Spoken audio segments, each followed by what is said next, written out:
أعوذ بالله من الشيطان الرجيم. وما أبرئ نفسي إن النفس لأمارة بالسوء إلا ما رحم ربي إن ربي غفور رحيم. وقال الملك ائتوني به أستخلصه لنفسي فلما كلمه قال إنك اليوم لدينا مكين أمين. قال اجعلني على خزائن الأرض إني حفيظ عليم. وكذلك مكنا ليوسف في الأرض يتبوأ منها حيث يشاء نصيب برحمتنا من نشاء ولا نضيع أجر المحسنين. ولأجر الآخرة خير للذين آمنوا وكانوا يتقون. وجاء إخوة يوسف فدخلوا عليه فعرفهم وهم له منكرون. ولما جهزهم بجهازهم قال ائتوني بأخ لكم من أبيكم ألا ترون أني أوفي الكيل وأنا خير المنزلين. فإن لم تأتوني به فلا كيل لكم عندي ولا تقربون. قالوا سنراود عنه أباه وإنا لفاعلون. وقال لفتيانه اجعلوا بضاعتهم في رحالهم لعلهم يعرفونها إذا انقلبوا إلى أهلهم لعلهم يرجعون. فلما رجعوا إلى أبيهم قالوا يا أبانا منع منا الكيل فأرسل معنا أخانا نكتل وإنا له لحافظون. قال هل آمنكم عليه إلا كما أمنتكم على أخيه من قبل فالله خير حافظا وهو أرحم الراحمين. ولما فتحوا متاعهم وجدوا بضاعتهم ردت إليهم قالوا يا أبانا ما نبغي هذه بضاعتنا ردت إلينا ونمير أهلنا ونحفظ أخانا ونزداد كيل بعير ذلك كيل يسير. قال لن أرسله معكم حتى تؤتون موثقا من الله لتأتونني به إلا أن يحاط بكم. فلما آتوه موثقهم قال الله على ما نقول وكيل. وقال يا بني لا تدخلوا من باب واحد وادخلوا من أبواب متفرقة وما أغني عنكم من الله من شيء إن الحكم إلا لله عليه توكلت وعليه فليتوكل المتوكلون. ولما دخلوا من حيث أمرهم أبوهم ما كان يغني عنهم من الله من شيء إلا حاجة في نفس يعقوب قضاها وإنه لذو علم لما علمناه ولكن أكثر الناس لا يعلمون. ولما دخلوا على يوسف آوى إليه أخاه قال إني أنا أخوك فلا تبتئس بما كانوا يعملون. فلما جهزهم بجهازهم جعل السقاية في رحل أخيه ثم أذن مؤذن أيتها العير إنكم لسارقون. قالوا وأقبلوا عليهم ماذا تفقدون؟ قالوا نفقد صواع الملك ولمن جاء به حمل بعير وأنا به زعيم. قالوا تالله لقد علمتم ما جئنا لنفسد في الأرض وما كنا سارقين. قالوا فما جزاؤه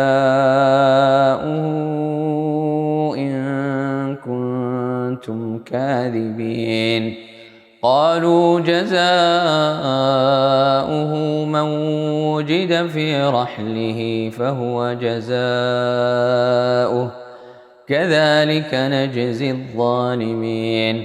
فبدأ بأوعيتهم قبل وعاء أخيه ثم استخرجها من وعاء أخيه كذلك كدنا ليوسف ما كان ليأخذ أخاه في دين الملك إلا أن يشاء الله نرفع درجات من نشاء وفوق كل ذي علم عليم. قالوا إن يسرق فقد سرق أخ له من قبل فأسرها يوسف في نفسه ولم يبدها لهم قال أنتم شر مكانا والله أعلم بما تصفون.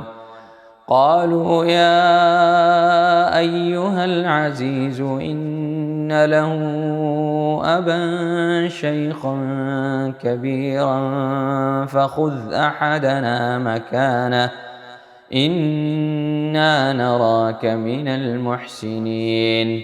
قال معاذ الله أن نأخذ إلا من وجدنا متاعنا عنده إنا إذا لظالمون. فلما استيئسوا منه خلصوا نجيا قال كبيرهم ألم تعلموا أن أباكم قد أخذ عليكم موثقا من الله ومن قبل ما فرطتم في يوسف فلن أبرح الأرض حتى يأذن لي أبي أو يحكم الله لي وهو خير الحاكمين. ارجعوا إلى أبيكم فقولوا يا أبانا إن ابنك سرق وما شهدنا إلا بما علمنا وما كنا للغيب حافظين. واسأل القرية التي كنا فيها والعير التي أقبلنا فيها وإنا لصادقون. قال بل سولت لكم أنفسكم أمرا فصبر جميل. عسى الله أن يأتيني بهم جميعا إنه هو العليم الحكيم. وتولى عنهم وقال يا أسفا على يوسف وابيضت عيناه من الحزن فهو كظيم. قالوا تالله تفتأ تذكر يوسف حتى تكون حرضا أو تكون من الهالكين. قال إنما أشكو بثي وحزني إلى الله وأعلم من الله ما لا تعلمون. يا بني اذهبوا فتحسسوا من يوسف وأخيه ولا تيأسوا من روح الله إنه لا ييأس من روح الله إلا القوم الكافرون. فلما دخلوا عليه قالوا يا أيها العزيز مسنا وأهلنا الضر وجئنا ببضاعة مزجاة فأوف لنا الكيل وتصدق علينا إن الله يجزي المتصدقين. قال هل علمتم ما فعلتم بيوسف وأخيه إذ أنتم جاهلون؟ قالوا أئنك لأنت يوسف؟ قال أنا يوسف وهذا أخي قد من الله علينا إنه من يتق ويصبر فإن الله لا يضيع أجر المحسنين. قالوا تالله لقد آثرك الله علينا وإن كنا لخاطئين. قال لا تثريب عليكم اليوم يغفر الله لكم وهو أرحم الراحمين.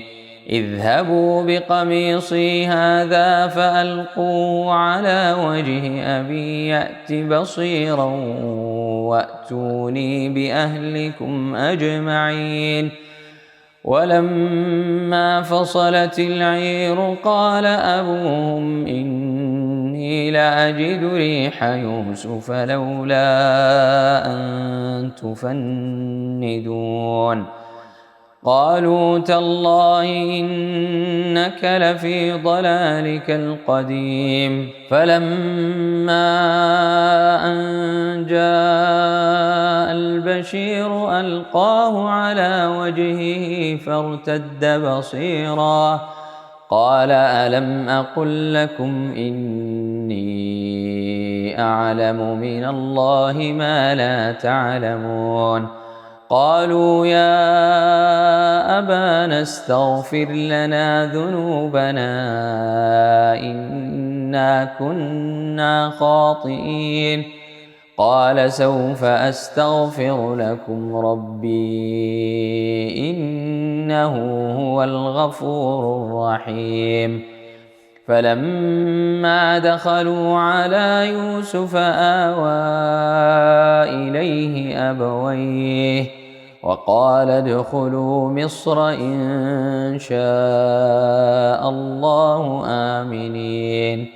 ورفع أبويه على العرش وخروا له سجدا وقال يا أبت هذا تأويل رؤياي من قبل قد جعلها ربي حقا وقد أحسن بي إذ أخرجني من السجن وجاء بكم من البدو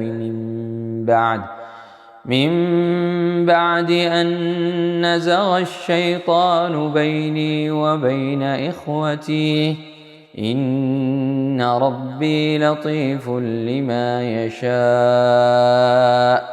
إنه هو العليم الحكيم. رب قد آتيتني من الملك وعلمتني من تأويل الأحاديث فاطر السماوات والأرض أنت ولي في الدنيا والآخرة توفني مسلما وألحقني بالصالحين ذلك من أنباء الغيب نوحيه إليك وما كنت لديهم إذ أجمعوا أمرهم وهم يمكرون وما أكثر الناس ولو حرصت بمؤمنين وما تسألهم عليه من أجر إن هو إلا ذكر للعالمين وكأين من آية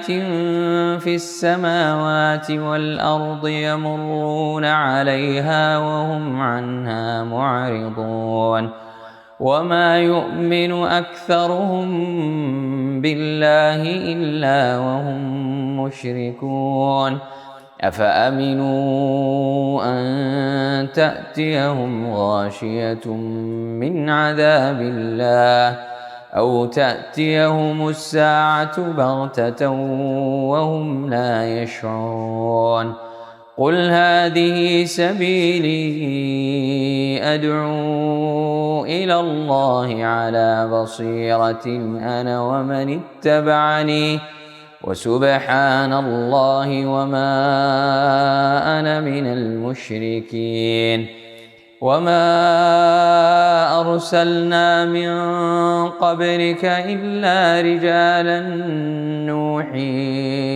إليهم من أهل القرى أفلم يسيروا في الأرض فينظروا كيف كان عاقبة الذين من قبلهم ولدار الآخرة خير للذين اتقوا أفلا تعقلون حتى إذا استيأس الرسل وظنوا أنهم قد كذبوا جاءهم نصرنا فنجي من نشاء ولا يرد بأسنا عن القوم المجرمين لقد كان في قصصهم عبرة لأولي الألباب ما كان حديثا يفترى ولكن تصديق الذي بين يديه وتفصيل كل شيء وهدى ورحمة لقوم يؤمنون بسم الله الرحمن الرحيم ألف لام ميم را تلك آيات الكتاب والذي أنزل إليك من ربك الحق ولكن أكثر الناس لا يؤمنون الله الذي رفع السماوات بغير عمد ترونها ثم استوى على العرش وسخر الشمس والقمر كل يجري لأجل مسمى يدبر الأمر يفصل الآيات لعلكم بلقاء ربكم توقنون وهو الذي مد الأرض وجعل فيها رواسي وأنهارا ومن كل الثمرات جعل فيها زوجين اثنين يغشي الليل النهار إن في ذلك لآيات لقوم يتفكرون وفي الأرض قطع متجاورات وجنات من أعناب وزرع ونخيل صنوان وغير صنوان يسقى بماء واحد ونفضل بعضها على بعض في الأكل إن في ذلك لآيات لقوم يعقلون وإن تعجب فعجب قولهم أإذا كنا ترابا أإنا لفي خلق جديد أولئك الذين كفروا بربهم وأولئك الأغلال في أعناقهم وأولئك أصحاب النار هم فيها خالدون ويستعجلونك بالسيئة قبل الحسنة وقد خلت من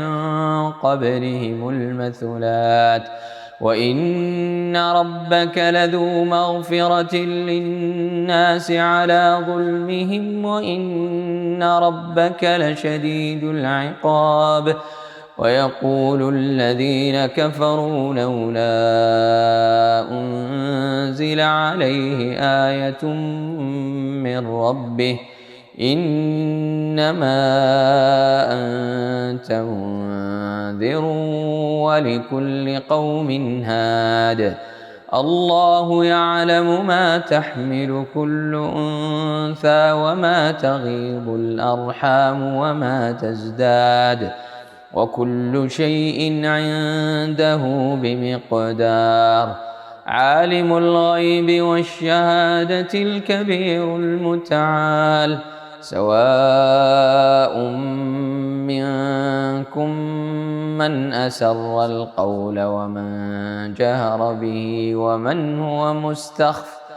ومن هو مستخف بالليل وسارب بالنهار له معقبات من بين يديه ومن خلفه يحفظونه من أمر الله إن الله لا يغير ما بقوم حتى يغيروا ما بأنفسهم وإذا أراد الله بقوم سوءا فلا مرد له وما لهم من دونه من وال هو الذي يريكم البرق خوفا وطمعا وينشئ السحاب الثقال ويسبح الرعد بحمده والملائكة من خيفته ويرسل الصواعق فيصيب بها من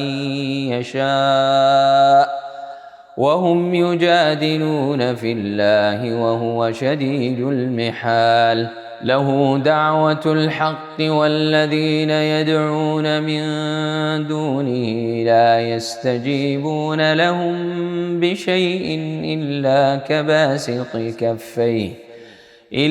كباسط كفيه إلى الماء ليبلغ فاه وما هو ببالغه وما دعاء الكافرين إلا في ضلال ولله يسجد من في السماوات والأرض طوعا وكرها وظلالهم بالغدو والآصال قل من رب السماوات والأرض قل الله قل أفاتخذتم من دونه أولياء لا يملكون لأنفسهم نفعا ولا ضرا قل هل يستوي الأعمى والبصير أم هل تستوي الظلمات والنور أم جعلوا لله شركاء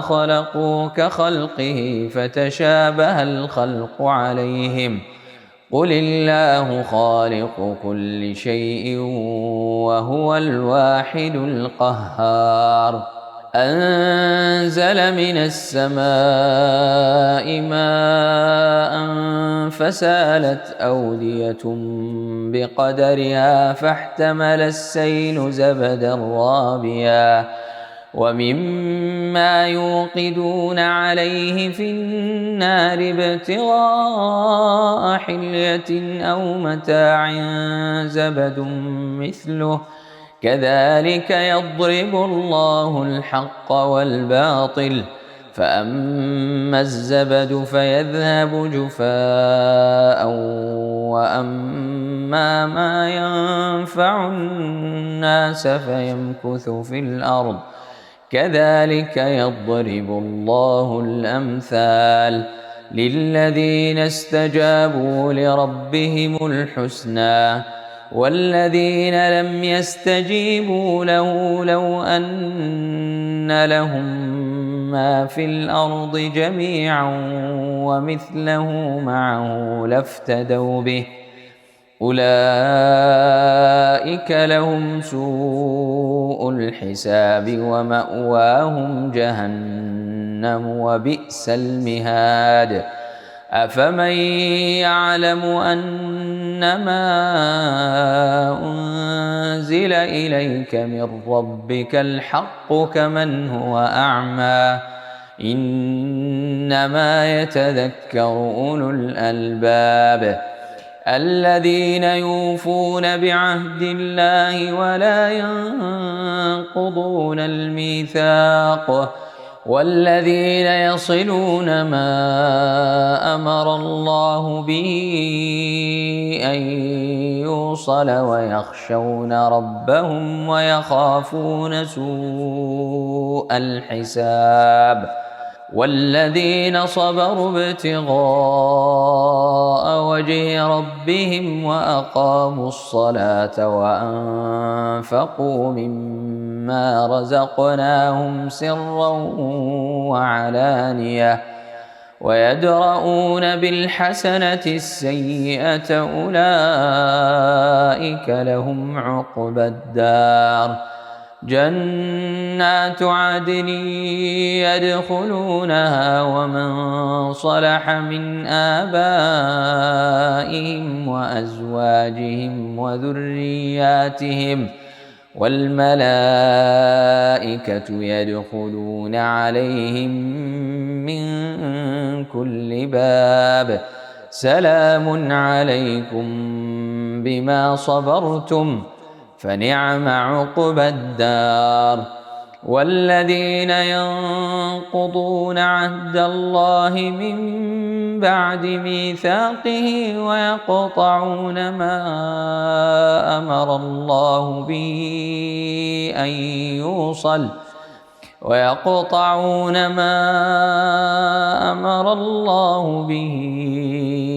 أن يوصل ويفسدون في الأرض أولئك لهم اللعنة ولهم سوء الدار الله يبسط الرزق لمن يشاء ويقدر وفرحوا بالحياة الدنيا وما الحياة الدنيا في الآخرة إلا متاع ويقول الذين كفروا لولا أنزل عليه آية من ربه قل إن الله يضل من يشاء ويهدي إليه من أناب الذين آمنوا وتطمئن قلوبهم بذكر الله ألا بذكر الله تطمئن القلوب الذين آمنوا وعملوا الصالحات طوبى لهم وحسن مآب كذلك أرسلناك في أمة قد خلت من قبلها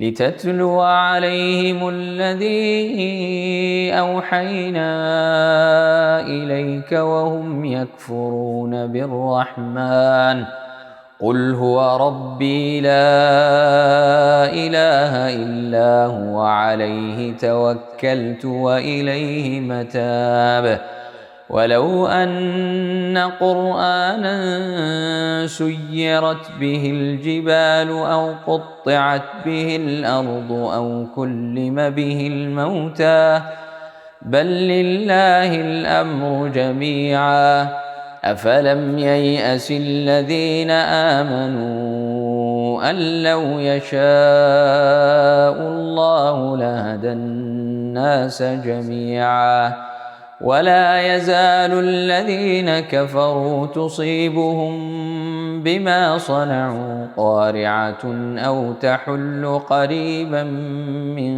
دارهم حتى يأتي وعد الله إن الله لا يخلف الميعاد ولقد استهزئ برسل من قبلك فأمليت للذين كفروا ثم أخذتهم فكيف كان عقاب أفمن هو قائم على كل نفس بما كسبت وجعلوا لله شركاء قل سموهم أم تنبئونه بما لا يعلم في الأرض أم بظاهر من القول بل زين للذين كفروا مكرهم وصدوا عن السبيل ومن يضلل الله فما له من هاد لهم عذاب في الحياة الدنيا ولعذاب الآخرة أشق وما لهم من الله من واق مثل الجنة التي وعد المتقون تجري من تحتها الأنهار أكلها دائم وظلها تلك عقبى الذين اتقوا وعقبى الكافرين النار والذين آتيناهم الكتاب يفرحون بما أنزل إليك ومن الأحزاب من ينكر بعضه قل إنما أمرت أن أعبد الله ولا أشرك به إليه أدعو وإليه مآب وكذلك أنزلناه حكما عربيا ولئن اتبعت أهواءهم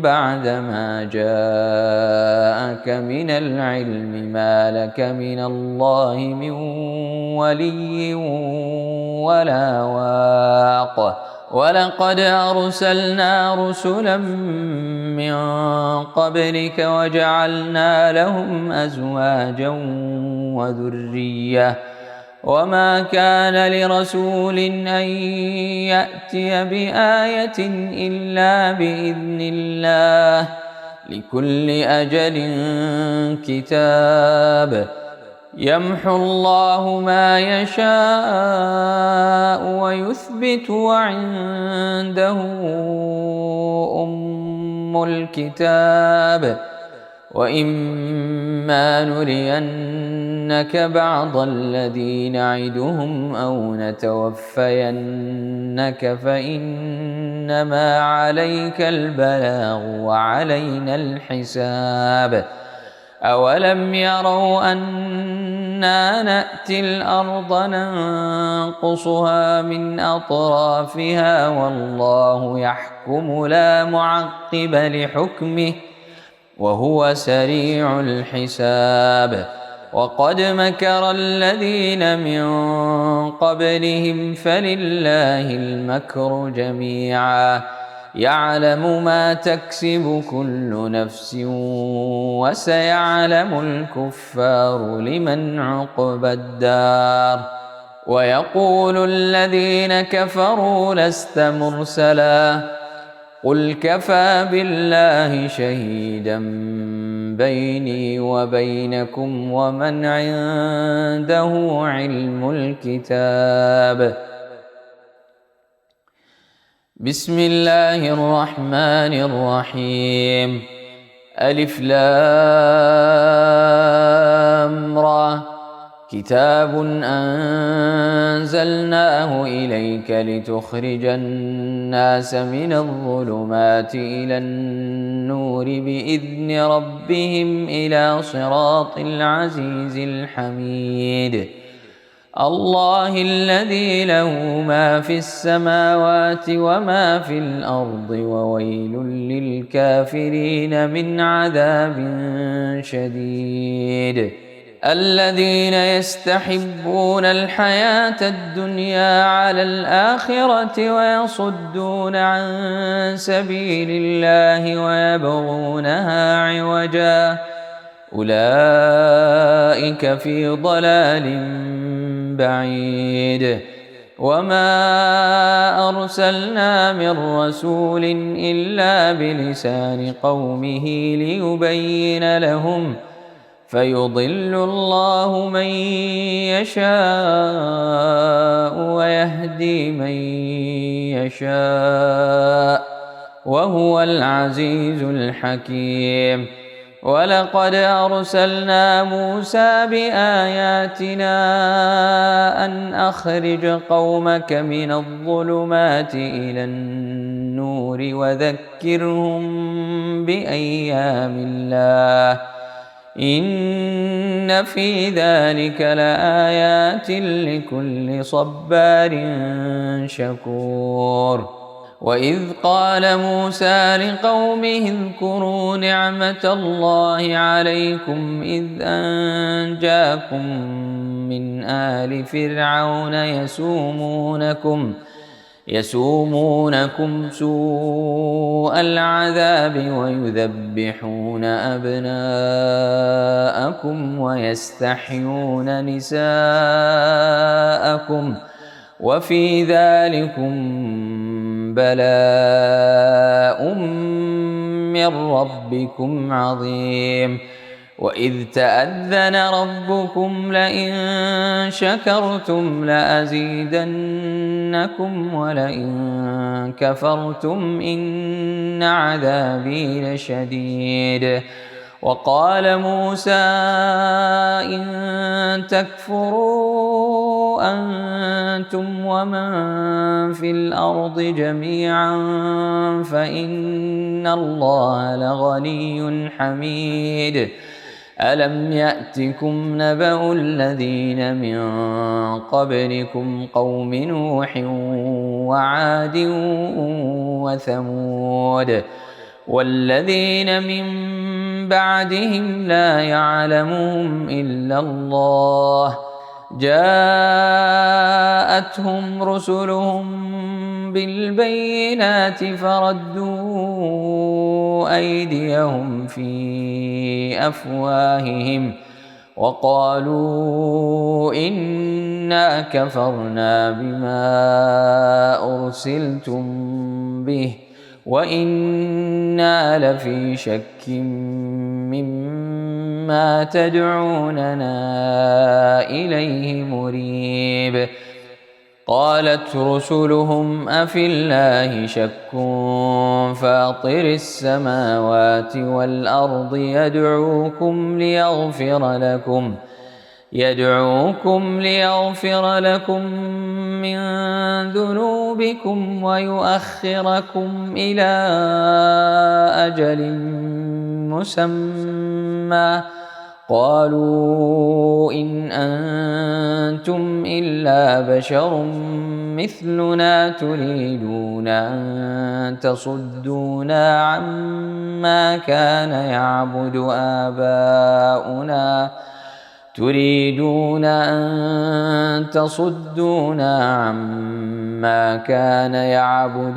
آباؤنا فأتونا بسلطان مبين.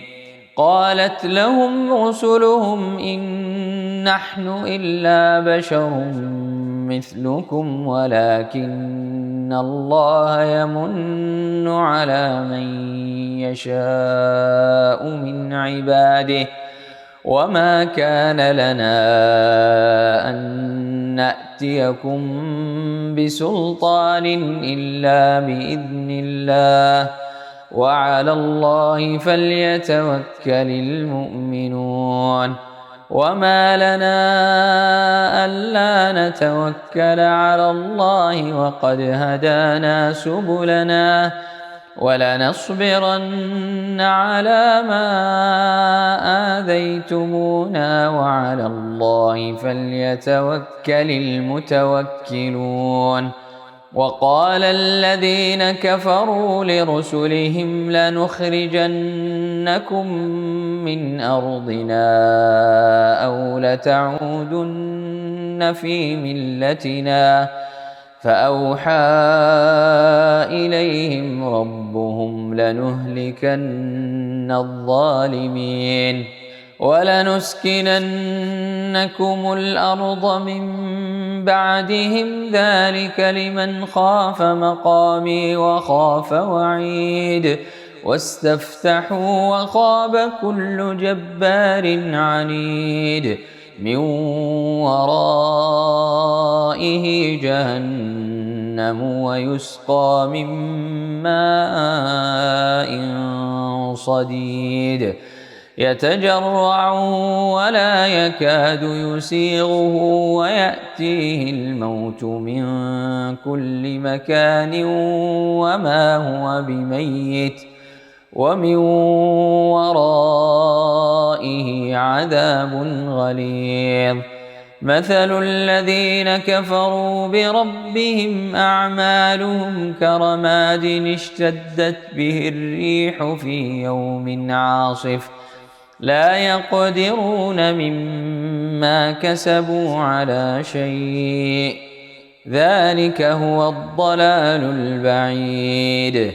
ألم تر أن الله خلق السماوات والأرض بالحق إن يشأ يذهبكم ويأتي بخلق جديد وما ذلك على الله بعزيز. وبرزوا لله جميعا فقال الضعفاء للذين استكبروا إنا كنا لكم تبعا فهل أنتم مغنون عنا من عذاب الله من شيء قالوا لو هدانا الله لهديناكم سواء علينا أجزعنا أم صبرنا ما لنا من محيص.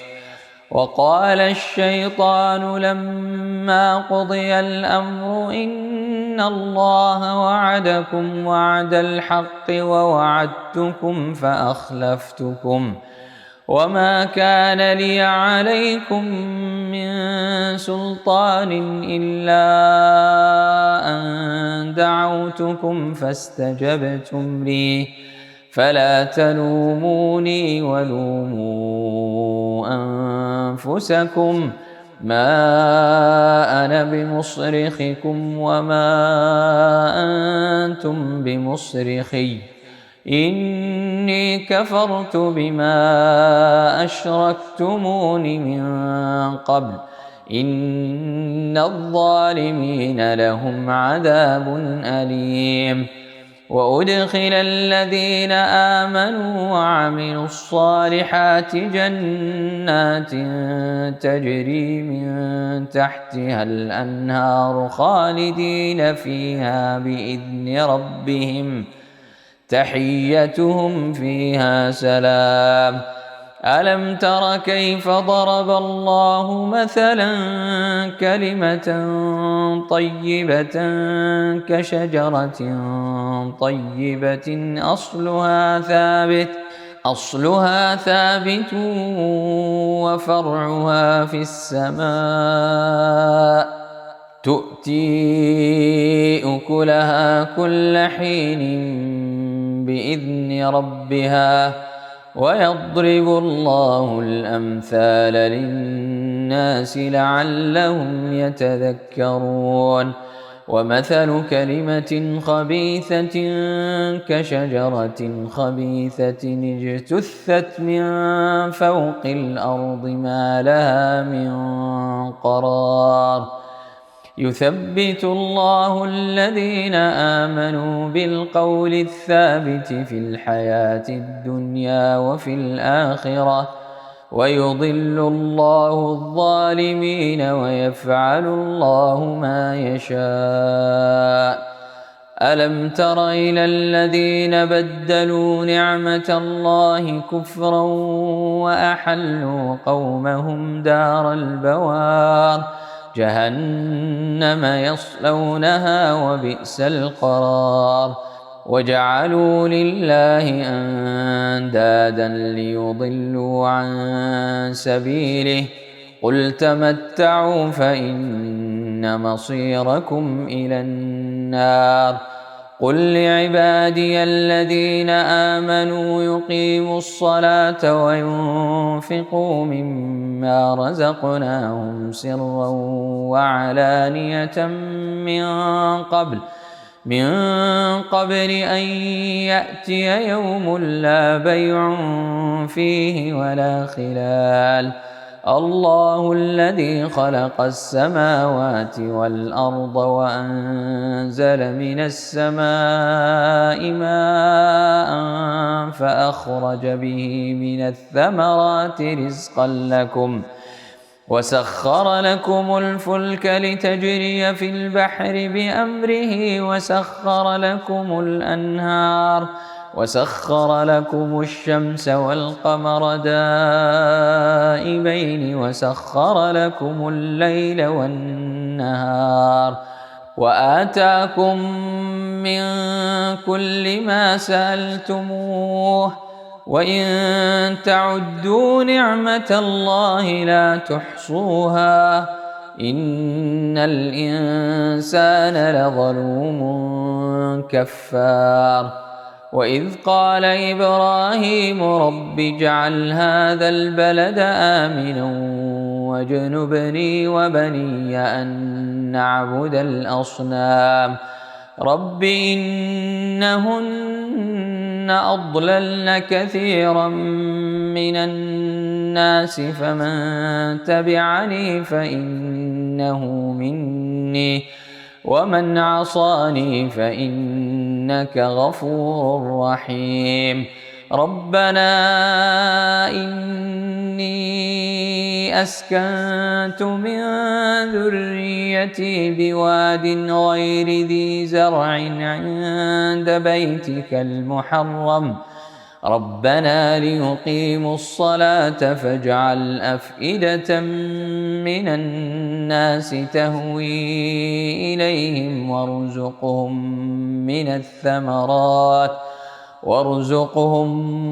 من الثمرات لعلهم يشكرون. ربنا إنك تعلم ما نخفي وما نعلن وما يخفى على الله من شيء في الأرض ولا في السماء. الحمد لله الذي وهب لي على الكبر إسماعيل وإسحاق إن ربي لسميع الدعاء. رب اجعلني مقيم الصلاة ومن ذريتي ربنا وتقبل دعاء. ربنا اغفر لي ولوالدي وللمؤمنين يوم يقوم الحساب. ولا تحسبن الله غافلا عما يعمل الظالمون إنما يؤخرهم ليوم تشخص فيه الأبصار مهطعين مقنعي رؤوسهم لا يرتد إليهم طرفهم وأفئدتهم هواء وأنذر الناس يوم يأتيهم العذاب فيقول الذين ظلموا ربنا أخرنا إلى